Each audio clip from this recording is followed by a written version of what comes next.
Hello, today I'm making a traditional British roast but with an African twist. And listen, this is for working women, busy wives, busy moms, because we're not spending all day in the kitchen. Stay with me.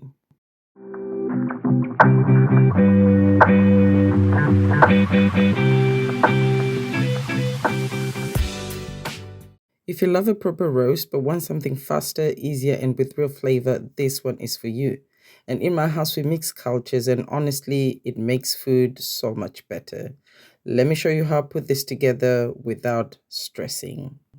I'm starting with a small beef joint, nothing complicated. Just some paprika, black pepper, and salt for seasoning.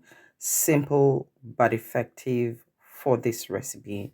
And this takes less than 5 minutes to season this roast.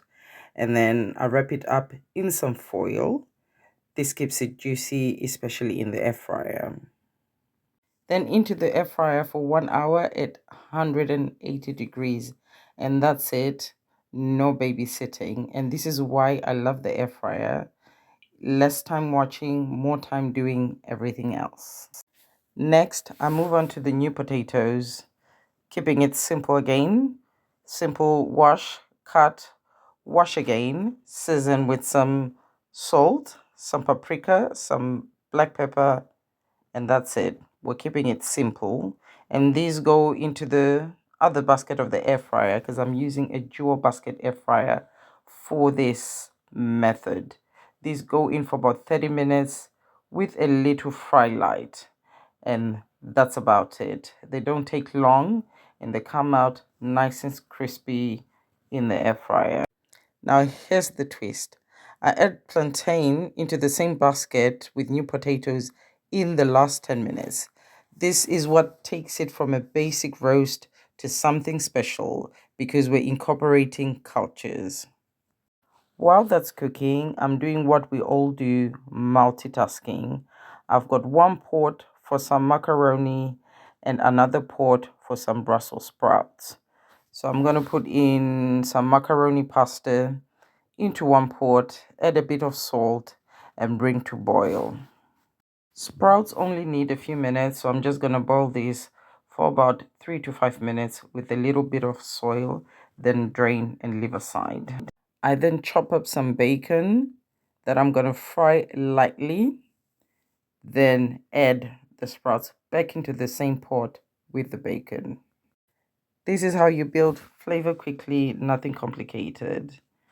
This recipe is great because if you have kids who don't like vegetables or even adults who don't even enjoy vegetables, this recipe ensures everybody tries the vegetables. And I can tell you, this went down like a treat. Next, I finished working on the mac and cheese. Once the macaroni was soft enough, I drained it and left it aside. Then I started working on the cheese sauce. And for this sauce, kept it very simple. Some flour, some milk, salt, black pepper, and cheese. And for this recipe, you can use milk of your choice and cheese of your choice. I use some whole milk and some light cheddar for this. A bit of black pepper and salt to taste. I allowed the sauce to simmer for another 2 to 3 minutes. Then I added the macaroni cheese. I mixed everything together. Then I let this simmer for another minute or so.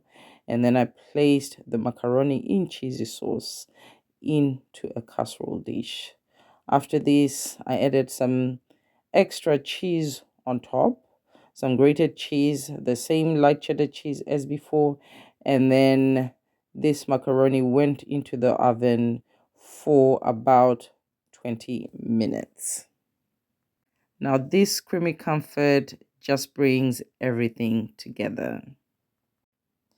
Now, back to multitasking. Once the new potatoes were like 2/3 ready, I added in the chopped plantain, a bit of fry light, and this dish went straight back into the air fryer, like I said before, for another 10 minutes to ensure the plantain was cooked. By this time, my beef joint was ready. Look at it, nice and juicy, Cooked in the air fryer just for 60 minutes. This came out really juicy. Then I proceeded to cut it up and get it ready for serving. Now you can also use chicken, pork, lamb, turkey, whatever you prefer for your roast. For this roast today, I just went with some beef. Once everything was ready, it was time to serve. New potatoes, roast plantain, served on a board, and I added some Yorkshire puddings. These were store bought because I never make them from scratch. This is another tip to save time. Lastly, I made a mint gravy. So I used some chicken granules because that's what I had in the cupboard, but you can use beef or vegetable granules, some boiling water, and some ground mint leaves. And this is a very quick gravy. It takes less than 2 minutes to make. You just need to boil some water, add your gravy and mint, and that minty flavor just makes everything perfect. And there you have it. Our traditional British roast was ready to serve. And for the spicy lovers, I added a bit of tomato stew. This was already batch cooked in the fridge. I just took out a portion to use for this meal. Now, this is what a multicultural kitchen looks like. Traditional British roast with some plantain and some tomato stew on the side, and a bit of coleslaw as well. So we catered for everyone, and this meal went down like a treat. It is great for Sunday afternoons, for functions, when you have those special occasions. It just works really well, and you cater for everybody. Goes down like a treat every time I make it, and yeah, it's just great. We love it. If you usually make a traditional roast in your home, please let me know what you usually include when you make this meal. You know, what proteins you like to use, and if you're doing a vegetarian option, you know, what you usually use in place of the meat. And if you've never tried Brussels sprouts, I encourage you to try them. They're quite nice, and you can try this recipe with a bit of bacon. And if you don't like pork, feel free to use things like turkey bacon as well. That works really well. Yeah, and this is just a perfect well-rounded meal for a Sunday. Really great, and we enjoyed this.